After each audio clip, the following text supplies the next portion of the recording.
ધોરણ 6 વિજ્ઞાનની અંદર 12મો પાઠ છે વિદ્યુત અને પરિપથ. પહેલા ભાગની અંદર આપણે જોઈશું વિદ્યુત અને પરિપથ. પ્રશ્ન પહેલો એવો છે કે વિદ્યુત એટલે શું? વિદ્યુતની વ્યાખ્યા માટે આપણે કહી શકીએ ઇલેક્ટ્રોનના વહનને વિદ્યુત કહેવાય. જો કે આ વ્યાખ્યા તમારા અભ્યાસક્રમ પ્રમાણે થોડી પીળી છે. ઇલેક્ટ્રોનના વહનને વિદ્યુત પ્રવાહ કહેવાય. પ્રશ્ન તમારે ઇલેક્ટ્રોન કોને કહેવાય, બરાબર? એ થોડો તમે જેમ જેમ આગળ ભણશો તમને ખ્યાલ આવશે. વિદ્યુતને સાદી ભાષામાં આપણે વીજળી કહેવાય. ગામડાની અંદર અને કોઈ પણ જગ્યાએ એમ કહીએ કે વીજળી, ત્યાં તમને એમ કહેશે કે વીજળી એટલે આપણે જે લાઇટનો ઉપયોગ કરીએ છીએ એને વીજળી કહેવાય. અત્યારનું આપણું જીવન ટોટલ વિદ્યુત એટલે કે વીજળી આગળ વણાયેલું છે એમ કહેવા ચાલે. જો વિદ્યુત કે વીજળી ન હોય તો આપણું એક જીવન અંધકારમય બની જાય, અસ્તવ્યસ્ત બની જાય અને કોઈ સુખ સગવડ ના મળે. કોઈ સુખ સગવડ ના મળે. આપણે એમ કહીએ કે સાહેબ ખરેખર અત્યારે વિદ્યુતની એટલી બધી માંગ છે ને એટલી બધી સાથે વિદ્યુત સાથે આપણે વણાયેલા છીએ, તો હા, એ વિદ્યુત સાથે આપણે એના ડગલે પગલે આપણે એનો ઉપયોગ કરીએ છીએ. દાખલા તરીકે આપણે વાત કરીએ કે ગુજરાતીમાં તમે જાણ્યું છે 56યો કાળ. એ કાળ પડ્યો ત્યારે એટલો બધો દુષ્કાળ હતો, ભયંકર, કે પીવાનું પાણીની તકલીફ હતી. તો હાલ શું છે તમે ખાલી વિચારો, એક મહિના સુધી તમારા શહેર કે ગામડામાં વિદ્યુત ના મળે તો પરિસ્થિતિ વિચારો. એક મહિના સુધી, કારણ કે આપણા ઘરની અંદર જે પાણી આવે છે એ નગરપાલિકાના ટ્યુબવેલમાંથી આવે છે. સોસાયટીમાં બોર છે, ગામમાં રહેતા હોય તો ગામમાં પણ બોર છે, કોઈના કૂવામાં તો પાણી છે નહીં. હા, એ વસ્તુ અલગ છે કે જે નદી કિનારે રહેતા હોય તો નદી સતત ચાલુ હોય, ડેમની બાજુમાં રહેતા હોય તો એની બાજુથી નહેર સતત ચાલુ, એ વસ્તુ આખી અલગ છે. પણ તમે વિચારો કે અત્યારે પાલનપુરની અંદર કે આપણા આજુબાજુના ગામડામાં એક મહિના સુધી વીજળી ન આવે તો પરિસ્થિતિ કેવી થાય? પરિસ્થિતિ એવી થાય કે પીવાના પાણીની તકલીફ પડી જાય, નાવાનું પાણી ન મળે, ખેતી માટે પાણી ન મળે, બગીચા માટે પાણી ન મળે, ઉદ્યોગો માટે પાણી ન મળે. તો એ પણ શું થયું? એક પ્રકારનો દુષ્કાળ જ છે. પહેલાના જમાનામાં કૂવામાંથી પાણી ખેંચીને કાઢવામાં આવતું અને અત્યારે આપણે ભૂગર્ભમાંથી પાણી પંપ મારફતે ખેંચીને બહાર કાઢીએ છીએ. પણ એ પંપ મારફતે પાણી ખેંચીને બહાર કાઢવા માટે વિદ્યુતનો ઉપયોગ થાય છે. એટલે આપણે હવે વાત કરીશું વીજળી. વિદ્યુત એટલે શું? જોજો, ધ્યાન આપજો.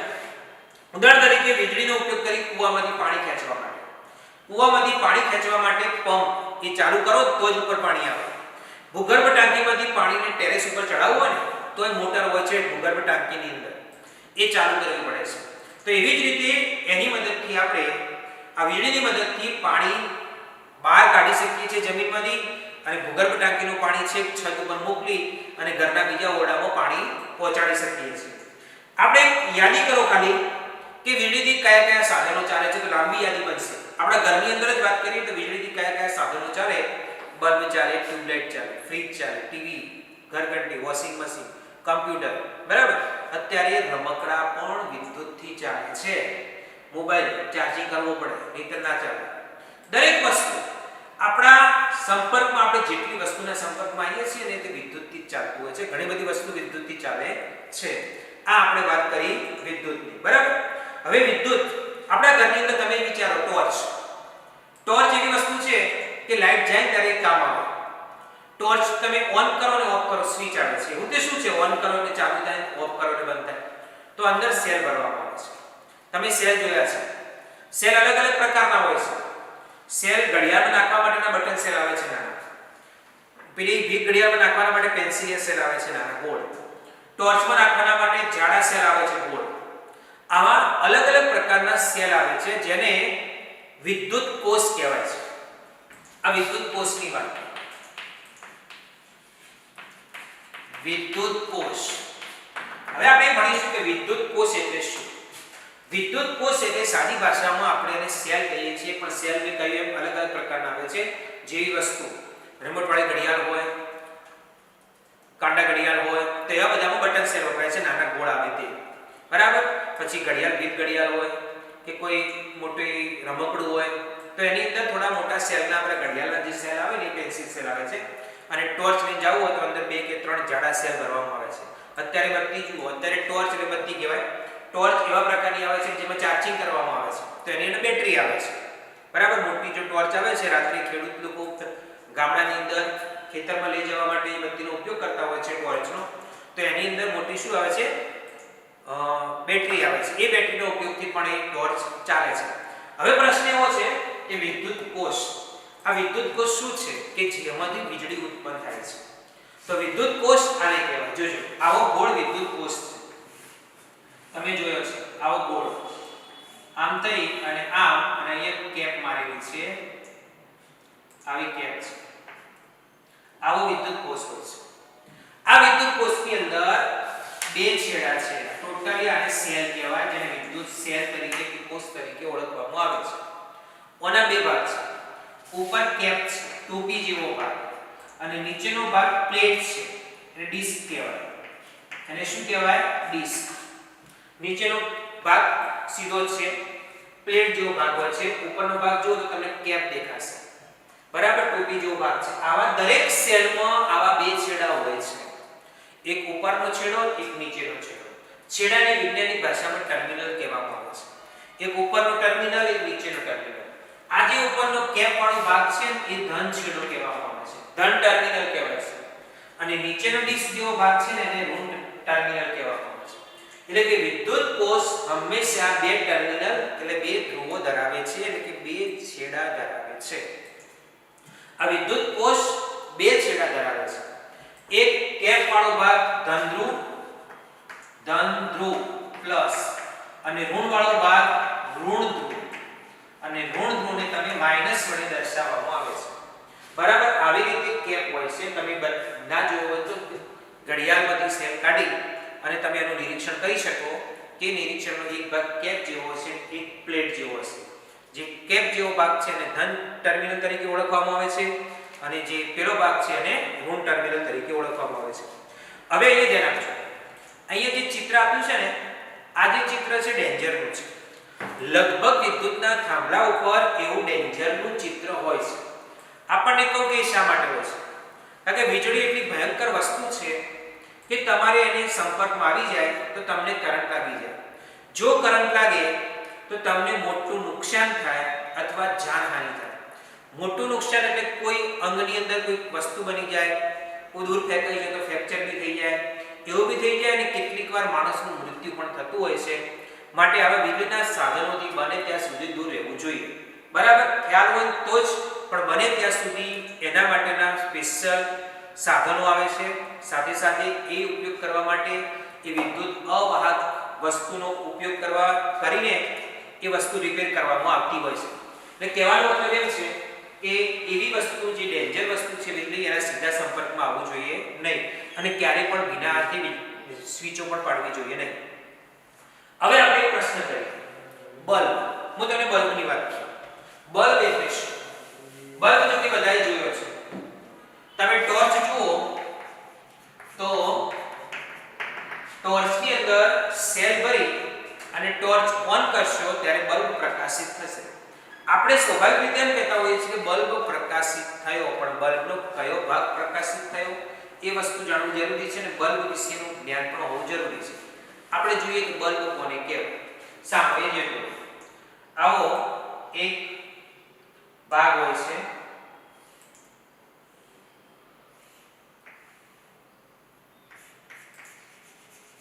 અહીંયા આવી રીતે આ ભાગની અંદર હું હાથે કરીને મોટો બલ્બ દોરું છું. અહીંયા બે આવા તાર હોય છે. એ બે તારની વચ્ચે એક પાતળો સ્પ્રિંગ જેવો તાર હોય છે અને આ તારનો એક છેડો આ ઢાંચા સાથે જોડેલો હોય અને ઢાંચો કહેવાય અને એનો બીજો છેડો છેક નીચે ટોચ સાથે હોય, અહીંયા જોઈન્ટ કરેલો હોય છે. આવી રીતે હોય છે. અને આ જે મેં લીટા દોર્યા છે ને એ આંટા હોય છે, સ્ક્રૂ જેવા એના આંટા હોય છે. આ રીતે બલ્બ હોય છે. તમે આવો બલ્બ જોયો છે, નાનો હોય કે મોટો હોય, બલ્બ આ રીતનો જોઈએ છે. હવે જ્યારે તમે આ બલ્બને ટોર્ચમાં ભરાવો છો ત્યારે બલ્બના પણ બે ટર્મિનલ છે. એક ટર્મિનલ એના ઢાંચા સાથે જોઈન્ટ છે અને બીજો ટર્મિનલ એ છેક નીચેના ભાગ સાથે જોઈન્ટ છે. આ ક્યારે પણ બે છેડા ભેગા થયેલા હોતા નથી. બરાબર, અને એ બે છેડાને વચ્ચે અહીંયા ફિલામેન્ટ, આ જે સ્પ્રિંગ જો તાર છે એને ફિલામેન્ટ કહે છે. આ કહીએ છીએ એને ફિલામેન્ટ, એટલે આ વચ્ચે ફિલામેન્ટ હોય છે. જ્યારે પણ આ બલ્બને ટોર્ચમાં જોડવામાં આવે છે ત્યારે એનો ફિલામેન્ટ વાળો ભાગ, આ ભાગ પ્રકાશિત થાય છે. ત્યારે આપણે એમ કહીએ કે બલ્બ પ્રકાશિત થયો. એ ફિલામેન્ટ વાળો ભાગ પ્રકાશિત થાય ત્યારે જ આપણે એવો શબ્દ વાપરી શકીએ છીએ કે બલ્બ પ્રકાશિત થયો. નહીતર આપણે એવું કહી ન શકીએ કે બલ્બ પ્રકાશિત થયો. એ રીતે જે રીતે વિદ્યુત કોષને પણ બે ટર્મિનલ હોય છે, ધન ધ્રુવ અને ઋણ ધ્રુવ, એવી રીતે બલ્બને પણ બે ટર્મિનલ હોય છે. પણ બે ટર્મિનલના બે છેડા છે, એક છેડો અને બીજો છેડો. આમાં ધન ઋણનો કોઈ પ્રશ્ન નથી. તમે ગમે તે છેડા સાથે ગમે તે છેડો જોઈન્ટ કરશો તો બલ્બ પ્રકાશિત થાય છે. બરાબર. અને હંમેશા આ બલ્બને તમારે જોઈન્ટ કરવો હોય તો એ તારનો એક છેડો આવી રીતે વીંટાળવામાં આવે છે, બીજો છેડો અહીંયા સોલ્ડર મારી અને આવી રીતે બે છેડા બહાર કાઢવામાં આવે છે. તમે આવી રીતે વીંટાળશો એટલે આ છેડો આની સાથે જોઈન્ટ થશે અને નીચેથી સોલ્ડર મારશો એટલે આ છેડો આની સાથે જોઈન્ટ થશે. ત્યારે આ જગ્યાએ તમે સેલ જોડશો ત્યારે આ બલ્બનો જે ફિલામેન્ટ ભાગ છે એ ફિલામેન્ટ ભાગ પ્રકાશિત થશે. અને આ ફિલામેન્ટ ભાગ પ્રકાશિત થશે ત્યારે જ આપણે એવું કહી શકીએ છીએ કે અહીં બલ્બ પ્રકાશિત થયો. બરાબર. આવી વસ્તુ આપણને ખ્યાલ છે. હવે આપણે વિદ્યુત કોષ સાથે જોડાણ બલ્બ. હવે આપણે જોઈએ કે વિદ્યુત કોષ સાથે તમે બલ્બને કેવી રીતે જોઈન્ટ કરી શકો. સાંભળજો, એમાં પણ જાણવું ખૂબ જરૂરી છે કે આપણે વિદ્યુત કોષ સાથે બલ્બને કેવી રીતે જોઈન્ટ કરવા. વિદ્યુત કોષ સાથે બલ્બનું જોડાણ. જોઈએ કે વિદ્યુત કોષ સાથે બલ્બનું જોડાણ કેવી રીતે કરવું. પહેલા તો આપણે એક સેલ લેવાનો. હવે એ સેલ છે, આવો આ સેલ છે દાખલા તરીકે. આ સેલનો આ ઉપરનો જે ભાગ છે એ ઉપરનો ભાગ કેપ આકારનો, એટલે આ ધન છેડો અને ઋણ છેડો. આવો એક સેલ લીધો મેં. આ સેલને એમાંથી રબર બેન્ડ મારી અને બે છેડા બહાર કાઢવાના છે. બે છેડા એટલે તારના, એના ઉપરથી ઇન્સ્યુલેશન કાઢી નાખવાનું છે. આમાંથી એક છેડો આવી રીતે બહાર કાઢીશ અને બીજો છેડો રબર બેન્ડ મારીને આવી રીતે બહાર કાઢીશ. આ બંને છેડા આપણે અહીંયા બહાર કાઢ્યા. હવે બંને છેડા બહાર કાઢ્યા પછી આ બંને છેડા સાથે આપણે પાછો એક બલ્બ લેવાનો છે. આવી રીતે એક બલ્બ લેવાનો. અહીંયા એક બલ્બ લઈએ. જો આવો એક બલ્બ લઈએ. આ બે તાર છે, એની વચ્ચે ફિલામેન્ટ છે, આની સાથે જોડેલું છે, આની સાથે જોડેલું છે. આ બલ્બ લીધો. બલ્બ પ્રકાશિત છે કે નથી એ સમજાવવા માટે હાલ બલ્બ પ્રકાશિત નથી. પ્રકાશિત હોય ને તો અહીંયા આપણે લીટા કરવા પડે, જેમ સૂર્ય બતાવીએ ને આપણે પ્રકાશિત એવી રીતે. આમાંથી પણ બે છેડા કાઢવાના છે. એક છેડો આવી રીતે કાઢવાનો છે અને એક છેડો આવી રીતે કાઢવાનો છે. ટોટલ આપણે સેલ અને બલ્બ બંનેના બે બે તાર જોડી અને બે બે ટર્મિનલ તૈયાર કરેલા છે. આમ કરવાથી એટલો ફાયદો થાય છે કે હવે આપણે જ્યારે પણ સેલને જોઈન્ટ કરવામાં આવે છે ત્યારે તમે ગમે તે રીતે સેલને જોઈન્ટ કરી શકો છો. બરાબર. હાલ મેં ખાલી ફોર્મો તૈયાર કરેલો છે કે આ સેલના બે છેડા મેં અહીંયા કેપ મારી કે રબર બેન્ડ મારી બે છેડા તૈયાર રાખેલા છે. અહીંયા પણ બલ્બના કેપ મારી કે રબર બેન્ડ મારી અને આવું પેસ્ટલ આવે છે સોલ્ડર વાળું, એ પણ કમ્પ્લીટ કરેલું છે. હવે આ કર્યા પછી શું કરવાનું છે? જ્યારે પણ આને તમારે એક છેડો આની સાથે જોઈન્ટ કરશો અને આ છેડો આની સાથે જોઈન્ટ કરશો એટલે બલ્બ પ્રકાશિત થશે. આવી રીતે બતાવો ત્યારે તમે કહી શકાય કે બલ્બ પ્રકાશિત થયો. જો એવી રીતે ન બતાવો તો તમે એવું કહી ન શકો કે બલ્બ પ્રકાશિત થયો. બરાબર. આવી રીતે કરવાથી બલ્બ પ્રકાશિત થાય છે. હવે સેલનો એક છેડો બલ્બના એક છેડા સાથે અને સેલનો બીજો છેડો બલ્બના બીજા છેડા સાથે જોઈન્ટ કરવાથી બલ્બ પ્રકાશિત થાય. પણ તમે છેડાને ઉલટ-સુલટ કરો છો ત્યારે બલ્બ પ્રકાશિત થાય છે કે નથી થતો એ હવે ચેક કરવાનો છે કે આપણે બલ્બ આ સેલ અને આ બલ્બને કેવી રીતે જોઈન્ટ કરી શકીએ તો બલ્બ પ્રકાશિત થશે કે નહીં થાય. જુઓ, એક આવી રીતે કરવાથી બલ્બ પ્રકાશિત થયો. કારણ કે હંમેશા બલ્બ પ્રકાશિત કરવા માટે એમાંથી વિદ્યુત પ્રવાહનું પસાર થવું જોઈએ અને સંપૂર્ણ બલ્બ પરિપથ બનવો જોઈએ. જો અહીંયા બલ્બ પરિપથ બને છે. પરિપથ એટલે શું? પાછો મને પ્રશ્ન આવ્યો. કે આ વિદ્યુત પરિપથ એટલે શું. જો કે આપણે બીજા પાઠની અંદર શીખીશું, પણ કહી દઉં બીજા ભાગની અંદર વિદ્યુત પરિપથ એટલે વિદ્યુત પ્રવાહના વહેવાનો માર્ગ. માર્ગ એટલે રસ્તો, મતલબ બંધ પરિપથ, અને એ બંધ હોવો જોઈએ. તો અહીંથી વિદ્યુત પ્રવાહ પસાર થઈ, આમ થઈ, આ છેડામાંથી ફિલામેન્ટમાં થઈ અને પાછો આમ થઈ અને વિદ્યુત પ્રવાહ આવે છે. હવે તમારો પ્રશ્ન એવો થાય કે અહીંયા બલ્બ પ્રકાશિત થવા માટે સેલમાં એવું શું છે કે જે વિદ્યુત પ્રવાહ ઉત્પન્ન કરે છે? પણ સેલમાં રાસાયણિક લુગદી ભરેલી છે. આમાં રાસાયણિક પદાર્થ છે. એ રાસાયણિક પદાર્થના લીધે એમાંથી વિદ્યુત પ્રવાહ ઉત્પન્ન થાય છે. જો રાસાયણિક પદાર્થ એવો જરૂર નથી કે આજીવન ચાલુ રહે. અંદરનો રાસાયણિક પદાર્થ વપરાઈ જાય છે ત્યારે એ સેલ બળી ગયો કહીએ છીએ, અથવા તો સેલ નકામો થઈ ગયો કહીએ છીએ. એટલે એની જગ્યાએ નવો સેલ રાખવો પડતો હોય છે.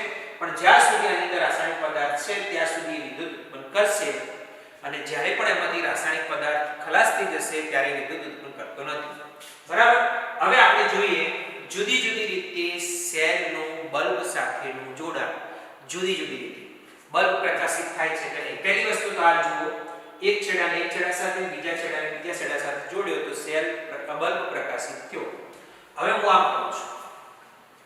ચલો, અહીંયા બે છેડાને કમ્પ્લીટ જ છે, મેં ખાલી કશું કર્યું નથી. મેં એક જ છેડાને, બલ્બના એક જ છેડાને સેલ સાથે જોઈન્ટ કર્યો છે. બલ્બના એક છેડાને, અને બીજો છેડો જોઈન્ટ કર્યો નથી. બલ્બ પ્રકાશિત થશે તો તમે તરત જ કહેશો કે હાલ બલ્બ પ્રકાશિત થશે નહીં. આ કોઈ બલ્બ પ્રકાશિત નહીં. બરાબર. કારણ કે પરિપથ ખુલ્લો બની ગયો. સંપૂર્ણ પરિપથ જોઈન્ટ હોવો જોઈએ, છેડા જોડેલા હોવા જોઈએ, તો જ પરિપથ બલ્બ પ્રકાશિત થશે. હવે તમારો પ્રશ્ન એમ કે ચલો આને જોઈન્ટ કરો, આને ખોલી નાખો. ઉપરનો ધન છેડો જોઈન્ટ કરેલો, પણ હવે હું નીચેનો છેડો જોઈન્ટ કરું તો બલ્બ પ્રકાશિત થશે કે નહીં થાય? ધનથી થતું હોય તો મેં ધન જોડ્યો તો પણ ઋણ નતો જોડ્યો, પણ ધનથી બી એકલા ધનથી પણ બલ્બ પ્રકાશિત નથી થતો. આ વખતે મેં ઋણને જોડ્યો, ધન નથી જોડ્યો, તો એકલા ઋણ છેડાથી પણ બલ્બ પ્રકાશિત નથી થતો. હવે હું શું કરીશ કે આ જે બંને છેડા છે ને, આ બંને છેડા, એ બંને છેડા એક જ તાર સાથે જોઈન્ટ કરીશ. આવી એક જ તાર સાથે, એક જ તાર સાથે, અથવા બે જુદા જુદા તાર લઈ અને એ બે જુદા જુદા તાર પણ એક જ ટર્મિનલ સાથે જોઈન્ટ કરીશ. એક છેડો ના કરો તો બે છેડા, બે અલગ અલગ તાર, બે અલગ અલગ તાર લઈ અને સેલના એક જ ધન ટર્મિનલ સાથે, એટલે કે ધન છેડા સાથે મેં જોઈન્ટ કર્યા. બોલો બલ્બ પ્રકાશિત થાય કે ન થાય? ત્યારે પણ આપણને ખબર પડે કે સેલના એક જ છેડા સાથે બલ્બનું જોડાણ કરવાથી બલ્બ પ્રકાશિત થતો નથી. તમે આ જ વસ્તુ તમે નીચે કરશો તોય બલ્બ પ્રકાશિત નહીં થાય. દાખલા તરીકે આવી રીતે, હવે આ ભાગ ખુલ્લો છે, બરાબર. આ ભાગ હવે આને આની સાથે જોઈન્ટ કરેલો છે અને બીજો છેડો આમ થઈને આની સાથે જોઈન્ટ કર્યો. ચલો આ વખતે મેં બંને બલ્બના બંને છેડા કોની સાથે જોઈન્ટ કર્યા છે? ઋણ ટર્મિનલ સાથે. આ વખતે ઋણ ટર્મિનલનો ઉપયોગ કર્યો છે, તો પણ બલ્બ પ્રકાશિત થશે નહીં. કારણ કે ગોઠવણી એવી હોવી જોઈએ, તમે બંને છેડા એક જ ધ્રુવ સાથે, પછી પ્લસ હોય કે માઈનસ હોય, બંને છેડા એક જ ધ્રુવ સાથે જોઈન્ટ કરશો તો ક્યારે પણ બલ્બ પ્રકાશિત થશે નહીં. બરાબર. અને બલ્બ પ્રકાશિત થવા માટે એના બંને છેડા, બલ્બના પણ બંને છેડા સાથે જોઈન્ટ કરવા પડે. જે રીતે હમણાં મેં તમને વાત કરી એવી રીતે કે અહીંયા ધન છેડાને મેં આ રીતે જોઈન્ટ કર્યો હતો અને ઋણ છેડાને મેં આ રીતે જોઈન્ટ કર્યો હતો, તો બલ્બ પ્રકાશિત થયો. તમારો પ્રશ્ન એવો થાય કે આ રીતે તો આપણે પહેલા ચેક કર્યું હતું. ધનને આ ઢાંચા સાથે જોઈન્ટ કર્યો હતો, ઋણને આ ટોચ સાથે જોઈન્ટ કર્યો તો બલ્બ પ્રકાશિત થયો. આપણે આ છેડા ઉલટ સુલટ કરી દઈએ તો બલ્બ પ્રકાશિત થશે કે નહીં થાય? આ છેડા ઉલટ છે કે ધનને નીચે ટોચ સાથે જોઈન્ટ કરો અને બલ્બના ઢાંચાને નીચે ઋણ સાથે જોઈન્ટ કરો તો બલ્બ પ્રકાશિત થશે કે નહીં થાય? થશે. કહેવાનો મતલબ એ આમ થઈ અને આમ પરિપથ સંપૂર્ણ પૂર્ણ થઈ ગયો છે તો પાછો પણ બલ્બ પ્રકાશિત થશે. એટલે આપણને એક વસ્તુનો ખ્યાલ આવ્યો કે ગમે ત્યારે સેલના બલ્બ સાથેનું જોડાણ કરવું હોય ત્યારે એનો વિદ્યુત પરિપથ સંપૂર્ણ બનવો જોઈએ, તો જ બલ્બ પ્રકાશિત થાય, નહીંતર બલ્બ પ્રકાશિત થતો નથી. બરાબર. આ વસ્તુનો ખ્યાલ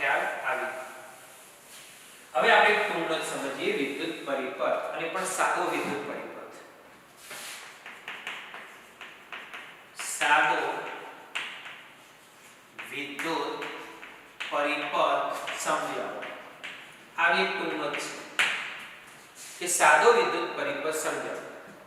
જોઈએ હવે સાદો વિદ્યુત પરિપથ કમ્પ્લીટલી એરિયા. સાદો વિદ્યુત પરિપથ સમજવા માટે પહેલા તો આપણને સેલ દોરવો પડે. આપણે એક સેલ લેવો પડે. આ સેલ લીધો,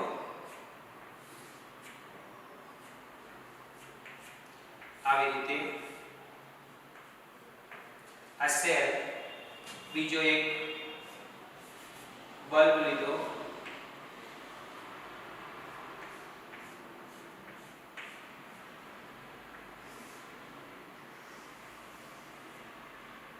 આ બલ્બ, એક સેલ એક બલ્બ. આ તારના ટુકડાને આની સાથે જોડ્યો, આ તારના ટુકડાને આની સાથે જોડ્યો એટલે બલ્બ પ્રકાશિત થયો છે. ફિલામેન્ટ પ્રકાશિત થાય છે, બરાબર. અને આ હંમેશા ઇલેક્ટ્રોનનું વહન, વિદ્યુત પ્રવાહનું વહન ધન છેડાથી ઋણ છેડા તરફ થાય છે.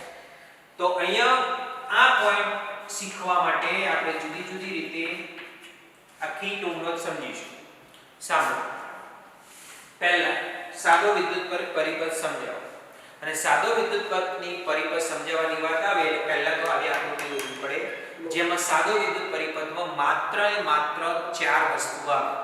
ચાર વસ્તુ કઈ આવે? એક સેલ આવે, એક બલ્બ આવે અને એક બે વાહક તારના ટુકડા. આટલી વસ્તુ આવે. ત્રણ વસ્તુ લેવી પડે, બરાબર. તો પહેલા પોઈન્ટની અંદર સાધનો, બીજા પોઈન્ટની અંદર જોડાણ અને ત્રીજા પોઈન્ટની અંદર એનો જવાબ હશે. કેવી રીતે? ધ્યાન આપજો. સાદો વિદ્યુત પરિપથ સમજાવો. આકૃતિ એકદમ ઈઝી. માત્ર સેલ, બલ્બ અને એનું જોડાણ બતાવવાનું છે અને બલ્બ પ્રકાશિત બતાવવાનું છે. આ ખાસ થોડું, કારણ કે જોડો એટલે બલ્બ પ્રકાશિત થાય, બરાબર. ચલો ધ્યાન આપજો. પહેલો પોઈન્ટ, એક સેલ, એક બલ્બ અને બે વાહક તારના ટુકડા લો. પહેલા પોઈન્ટની અંદર આવું લખવાનું: સેલ, બલ્બ અને બે વાહક તારના ટુકડા લો, બરાબર. આ ટુકડા લો. ત્યાર પછી શું? બીજો પોઈન્ટ ધ્યાન આપજો. ટૂંકનોટ સિસ્ટમેટિક રીતે લખવાની. કમ્પ્લીટ ઈઝી ટૂંકનોટ કહેવાય. એ સાંભળો. સેલના એક છેડાનું જોડાણ બલ્બના એક છેડા વડે કરો. થોડું વધારે. સેલના એક છેડાનું જોડાણ વાહક તાર વડે બલ્બના એક છેડા વડે કરો. એટલે જોઈન્ટ થઈ ગયો છેડો. બીજો, સેલના બીજા છેડાનું જોડાણ, ધન ઋણ નહીં લખો તો ચાલશે. સેલના બીજા છેડાનું જોડાણ વાહક તાર વડે બલ્બના બીજા છેડા વડે કરો. થઈ ગયું. આમ કરવાથી બંધ વિદ્યુત પરિપથ બને છે. બંધ એટલે કોઈ જગ્યાએ વિદ્યુત પરિપથ ખુલ્લો નથી, એને બંધ કહેવાય. બંધનો મતલબ એ નહીં કે બલ્બ પ્રકાશિત નથી થતો. આમ કરવાથી બંધ વિદ્યુત પરિપથ બને છે, માટે બલ્બ પ્રકાશિત થાય છે, બરાબર. આટલી ઈઝી અને નોર્મલ થિયરી છે. આમ કરવાથી બંધ વિદ્યુત પરિપથ બને છે અને બલ્બ પ્રકાશિત થાય છે. હવે આગળ જોજો.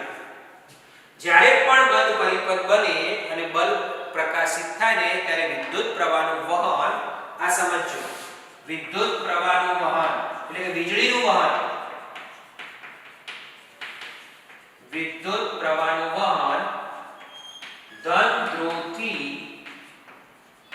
ઋણ ધ્રુવ તરફ જાય છે. ઋણ ધ્રુવ તરફનું છે.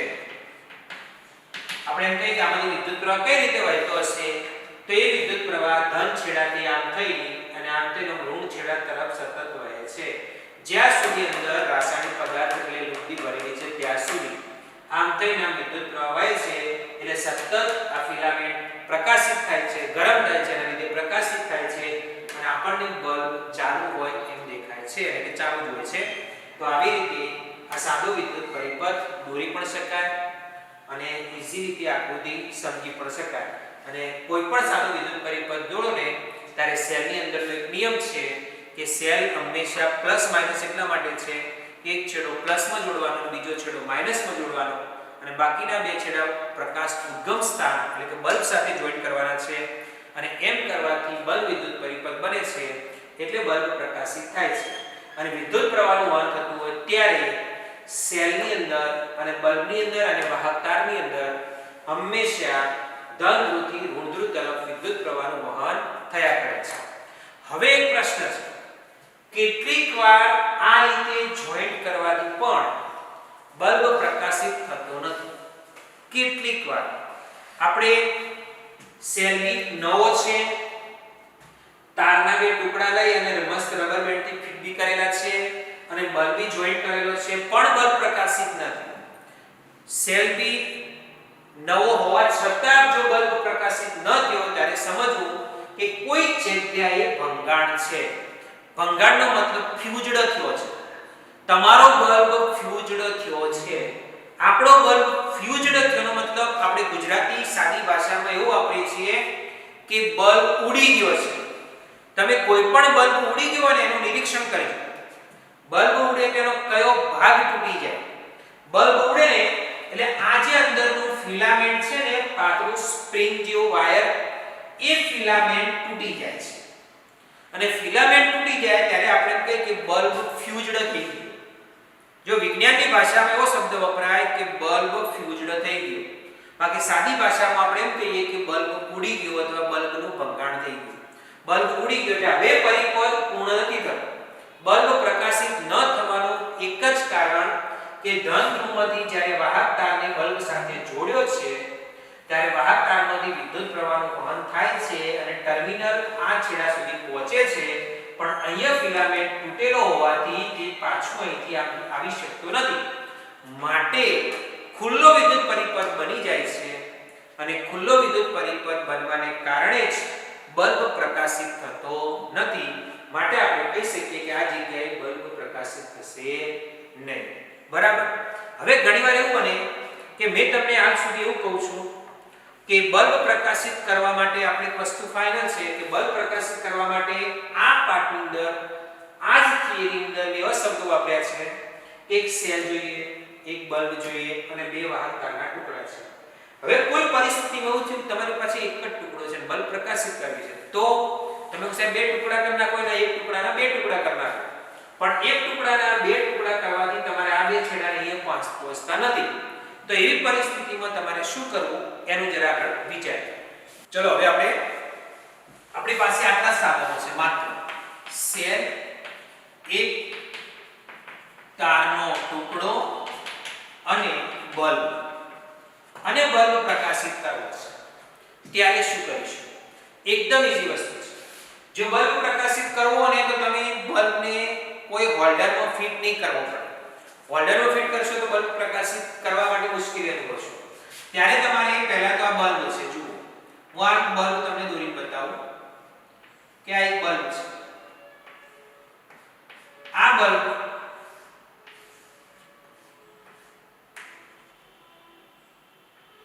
આ છેડો અહીં સાથે છે, આ છેડો નીચેની ટોચ સાથે છે. આ બલ્બ થઈ ગયો અને અહીંયા જ તમારે સેલ મૂકવાનો. આ સેલ, બરાબર. અને આ જે છે એ ટોચ છે, એની કેપ વાળો ભાગ છે.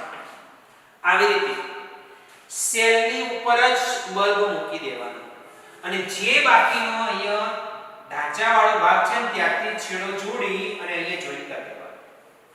ત્યારે તમારો વાહક તાર આમાંથી આમ થઈ વિદ્યુત પ્રવાહ આમથી આમ વધશે. આ સેલ છે, આ ધન છેડો, આ ઋણ છેડો. હવે તમારો બલ્બ શું થઈ ગયો? પ્રકાશિત થઈ ગયો. ટૂંકમાં તમારે એક જ છેડાની મદદથી બલ્બ પ્રકાશિત કરવો હોય તો બી તમે બલ્બ પ્રકાશિત કરી શકો. એ બલ્બને તમે નીચેના છેડા ઢાંચા સાથે છેડાને જોઈન્ટ કરી દો, બલ્બને સેલ ઉપર ગોઠવી દો અને એનો બીજો છેડો સેલના નીચેના ભાગમાં જોઈન્ટ કરો તો બલ્બ પ્રકાશિત થશે. આટલું ઈઝી રીતે આપણે બલ્બ પ્રકાશિત કરી શકીએ ઓછા સાધનોની મદદથી. હવે આપણે બે મસ્ત થિયરી શીખીએ. સ્વિચ. પહેલો પ્રશ્ન છે કે સ્વિચ એટલે શું? ચલો સ્વિચની વાત કરો. સ્વિચ અને સ્વિચનો ઉપયોગ આપણે શા માટે કરીએ? બધાને ખ્યાલ છે સ્વિચનો ઉપયોગ કોઈ પણ વિદ્યુત ઉપકરણ, પાછો પ્રશ્ન થાય વિદ્યુત ઉપકરણ એટલે શું? વિદ્યુત ઉપકરણ એટલે વિદ્યુતથી ચાલતા સાધનો, એને વિદ્યુત ઉપકરણ કહેવાય. કોઈ પણ વિદ્યુતથી ચાલતા સાધનોને ચાલુ બંધ કરવા માટે, ઇંગ્લિશમાં કહેવાય કે ઓન ઓફ કરવા માટે ઓન એટલે ચાલુ, ઓફ એટલે બંધ. ઓન ઓફ કરવા માટે સ્વિચનો ઉપયોગ કરવામાં આવે છે. એ સ્વિચ શું કામ કરે છે? સ્વિચ વિદ્યુત પ્રવાહનું વહન કરતું અટકાવે છે, બે છેડાને છૂટા કરે છે. બસ એટલી જ વસ્તુ.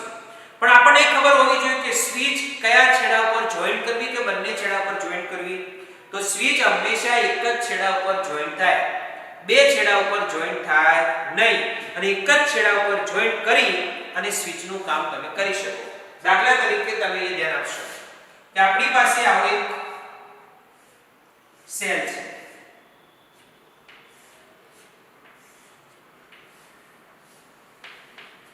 આમાંથી એક છેડો નીકળે અને આ બલ્બ છે. બલ્બ બી જોઈન્ટ કરેલો છે.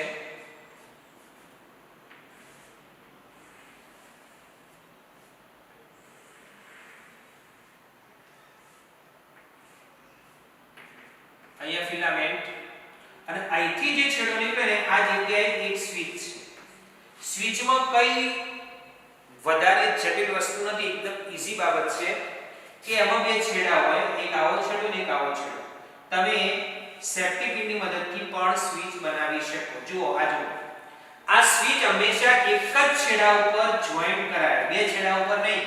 તમે ઉપર જોઈન્ટ કરશો તો ચાલશે, નીચે જોઈન્ટ કરશો તો ચાલશે. આ ધન છે, આ ઋણ છે, આ વાહક તાર છે, આ સેલ છે, આ સેલ, આ બલ્બ છે, આ સેલ, આ પણ વાહક તાર. પણ આમાં ત્રણ તારના ટુકડા જોઈએ અને આ પણ વાહક તાર. ત્રણ તારના ટુકડા 1 2 અને 3 જોઈશે આવી રીતે. હવે આ જો બધું જોઈન્ટ જ છે છતાં બી આપણે એમ કહીશું કે આ જગ્યાએ સ્વિચ છે ને એમાં આ છેડો આવી રીતે છે, આ છેડો આવી રીતે ઉપર રાખ્યો છે. તો હાલ બલ્બ ચાલુ નથી, બંધ છે. બલ્બ બંધ હોવાનું એક અને માત્ર એક જ કારણ કે ખુલ્લો વિદ્યુત પરિપથ છે. સ્વિચ ઓફ સ્થિતિમાં છે, બંધ છે. સ્વિચ બંધ છે, પરિપથ ખુલ્લો. બરાબર? પરિપથ ખુલ્લો એટલા માટે આપણે કહી શકીએ કે આ બધી વિદ્યુત પ્રવાહ જે પસાર થાય છે આમથી બલ્બથી આટલા સુધી આવે છે, પણ અહીંથી અહીંયા આવતો નથી કારણ કે અહીંયા છેડો છૂટાવે છે. તમે જ્યારે સ્વિચને ઓન કરશો, ઓન સ્થિતિમાં એટલે ચાલુ સ્થિતિમાં કરશો ત્યારે શું થાય છે? તમે આને સ્વિચ પાડો છો ત્યારે આ જોઈન્ટ થાય છે અને આવી રીતે આ જોઈન્ટ થાય છે ત્યારે આ જગ્યાએથી વિદ્યુત પ્રવાહનું વહન ચાલુ રહે છે. હવે વિદ્યુત પ્રવાહનું વહન સતત સ્વિચમાંથી ચાલુ થશે એટલે બલ્બ પ્રકાશિત થશે. બસ સ્વિચનું મેઇન કામ આ છે, વિદ્યુત પરિપથમાં ભંગાણ ઉત્પન્ન કરવું. ટૂંકમાં વિદ્યુત પરિપથ જે બંધ છે એને ખુલ્લો બંધ કરવો. બરાબર? અને એની મદદથી વિદ્યુત ઉપકરણ એટલે કે વિદ્યુતનું જે સાધન છે એને ચાલુ બંધ કરી શકાય. અને એટલા જ માટે કોઈ પણ વિદ્યુત પરિપથની અંદર આપણા ઘરની અંદર કોઈ પણ જગ્યાએ ટીવી, ફ્રીજ, વોશિંગ મશીન, ઘરઘંટી, કમ્પ્યુટર, મોબાઈલ ચાર્જર કે પંખો, ટ્યુબલાઇટ કોઈ પણ વસ્તુ ચાલુ કરવી હોય તો આપણે સ્વિચનો ઉપયોગ કરીએ છીએ. અને સ્વિચ ઓન કરીએ ને ત્યારે આપણા મગજનો પ્રશ્ન થાય કે એવું શું થતું છે સ્વિચમાં? સ્વિચમાં કશું નથી. તમે ઓન કરો એટલે આ બે છેડાને જોઈન્ટ કરી દે અને બીજો એક છેડો તો ઓલરેડી જોઈન્ટ હોય જ છે અને આ બે છેડાને જોઈન્ટ કરી દે એટલે વિદ્યુત પ્રવાહ પસાર થઈ જાય એટલે બલ્બ ચાલુ થાય. જે બી વિદ્યુત ઉપકરણ હોય, વિદ્યુતનું સાધન હોય એ ચાલુ થાય. અને આપણા ઘરની અંદર વિદ્યુત ક્યાંથી આવે? આપણને ખબર છે કે આપણા ઘરની અંદર વિદ્યુત કોઈ જગ્યા એવી નથી કે સેલની મદદથી આપણા ઘરની અંદર વિદ્યુત આવે, પણ આપણા ઘરની અંદર વિદ્યુત કોઈ વિદ્યુત મથકમાંથી આવે છે. બરાબર? નહીંતર આપણા ઘરની અંદર કોઈ એવું નાનું જનરેટર હોય કે સેલ હોય કે એવું મતલબ નથી. હા, કોઈ લગનગાળો હોય અને જનરેટરનો ઉપયોગ કરતા હોય અને ત્યારે પણ આપણે એવું વિચારતા હોઈએ કે હું સેલથી કામ કરું છું, આ જાણવા જેવું છે જોરદાર. ત્યારે પણ આપણે એવું વિચારતા હોઈએ કે હું સેલથી કામ કરું છું અને સેલ જોડેલા છે, હું વાયરને અડું છું, મને કરંટ આવતો નથી. તો મિની જનરેટર ઘરની અંદર કે કોઈ લગનગાળામાં જનરેટર હોય અને પછી તમે વાયરને ટચ કરવા જશો તો તમને કરંટ આવશે. કારણ કે એ જગ્યાએ વધારે વોલ્ટેજનો પાવર હોય છે. આમાં ખાલી એક સેલમાં 1.5 વોલ્ટેજનો જ પાવર હોય છે, માટે એનાથી આપણને ખાસ શરીરમાં ફરક પડતો નથી એટલે આપણને કરંટનો અનુભવ થતો નથી. જો વધારે વોલ્ટેજ હોય, બહારથી લાઈટ આવતી હોય, તમારો વાયર ઉપર હાથ અડી જાય તો તમને ઝટકો મારશે, કેટલીકવાર મોટી જાનહાનિ પણ થશે, કેટલીકવાર માણસનું મૃત્યુ પણ થઈ શકે છે. એટલે ક્યારે પણ ખુલ્લા વાયરને અડવું નહીં. બરાબર? એક નહીં, બે વાયરમાંથી ગમે તે એક વાયર આપણે એમ લાગે કે સ્વિચ બંધ છે તો પણ બીજા વાયરને ન અડવું. કારણ કે એક વાયરને ન અડવાથી બીજા વાયરમાં પણ કરંટ ચાલુ હોય છે. કારણ કે મેં તમને કહ્યું એ પ્રમાણે સ્વિચ હંમેશા એક જ વાયર ઉપર મારવામાં આવે છે, બે વાયર ઉપર સ્વિચ મરાય નહીં. એક વાયર ઉપર સ્વિચ મારો એટલે એ લાઈટ ખુલ્લો બંધ કરી નાખે અને સ્વિચની ઓફ સ્થિતિ કરો. તમે જો ઓફ સ્થિતિ કરો એટલે ઓફ સ્થિતિ થાય એટલે આ જે ટર્મિનલ છે ને છૂટો થઈ જાય, આવી રીતે થઈ જાય. આ ટર્મિનલ છૂટો થઈ જાય એટલે આ બલ્બ જે છે ને પ્રકાશિત થતો બંધ થઈ જાય. બલ્બ પ્રકાશિત થતો બંધ થઈ ગયો, પણ ઉપરનો છેડો તો ઓલરેડી જોયો છે. જો બરાબર, નીચેનો છેડો બંધ થઈ ગયો છે એટલે એ જે વિદ્યુત પ્રવાહને વહેવા માટે પૂર્ણ પરિપથ જોતો હતો કે વિદ્યુત પ્રવાહના વહેવાના માર્ગને વિદ્યુત પરિપથ કહેવાય. એ જે બંધ વિદ્યુત પરિપથ જોતો હતો એ બંધ વિદ્યુત પરિપથ થતો નથી, ખુલ્લો વિદ્યુત પરિપથ થાય છે, માટે બલ્બ પ્રકાશિત થતો નથી. હવે આપણી પાસે બે વ્યાખ્યા આવી. એક તો વિદ્યુત પરિપથ, આ તો મેં તમને કહ્યું વિદ્યુત પરિપથ, બંધ વિદ્યુત પરિપથ અને ખુલ્લો વિદ્યુત પરિપથ.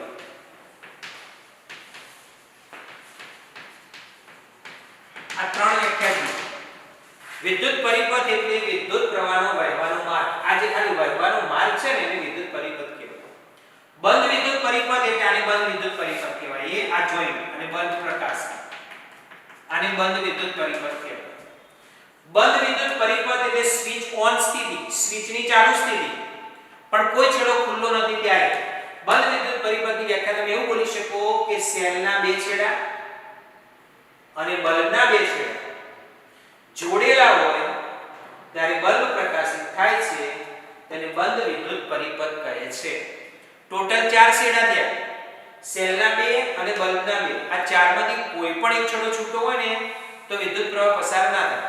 એટલા માટે કહી શકાય કે સેલના બે છેડા અને બલ્બના બે છેડા સાથે જોડેલા હોય, આમ ચારે ચાર છેડા જોડે જોઈન્ટ કરેલા હોય ત્યારે વિદ્યુત પ્રવાહનું વહન થાય છે અને બલ્બ પ્રકાશિત થાય છે, માટે આને બંધ વિદ્યુત પરિપથ કહે છે.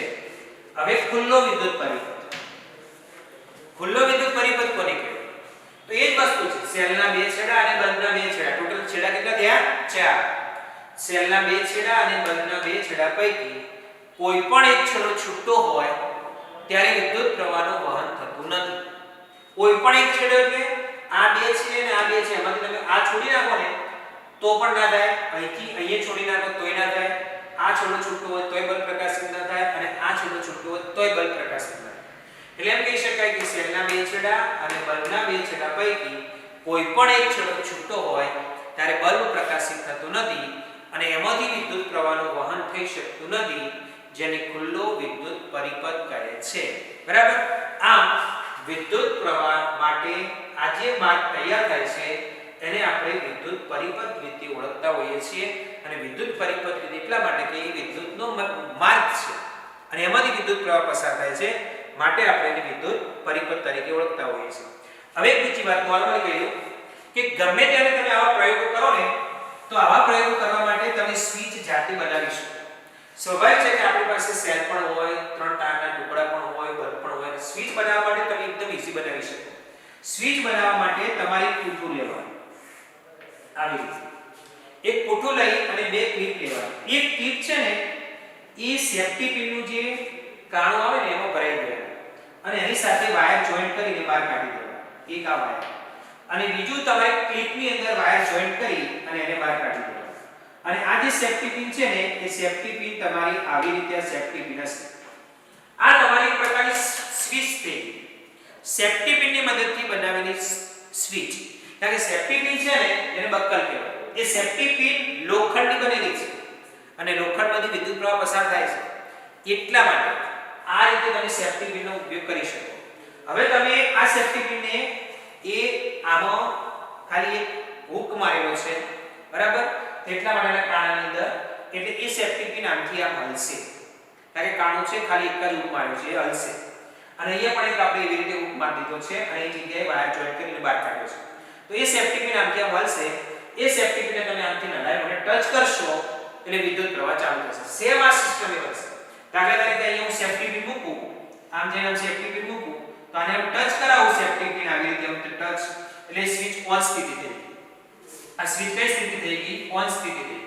એટલે આ એક પ્રકારની સ્વિચ બની ગઈ. સ્વિચનું કામ શું છે કે વિદ્યુત પ્રવાહને વહેતો રાખવો કે બંધ કરવો. એ જ નોર્મલી સાદી સ્વિચ, બરાબર, આપણે જે ઘરમાં વપરાયેલી સ્વિચ ને એનું કામ પણ એ જ છે. અને આ સેફ્ટી પિનને થોડી સાઈડમાં કરી નાખશો એટલે વિદ્યુત પ્રવાહ વહેતો શું થઈ જશે, બંધ થઈ જશે. તો આ રીતે આપણે જાતે જ્યારે પ્રયોગો કરતા હોઈએ છીએ ઘરની અંદર સેલની મદદથી કે નાના બલ્બની વાયરની મદદથી, ત્યારે આપણે એવું ન વિચારી શકીએ કે હું સ્વિચ છે બનાવું. સ્વિચ બનાવવા માટે એકદમ ઈઝી બાબત છે. કોઠાની અંદર આવા બે હૂક મારી દેવાના અને એક હૂક આ સેફ્ટી પિનના કણામાં મારી દેશો એટલે ઈઝીલી સ્વિચ બની જાય અને એની મદદથી આપણે પ્રયોગો કરી શકીએ છીએ. બસ આટલા સુધી રાખીશું.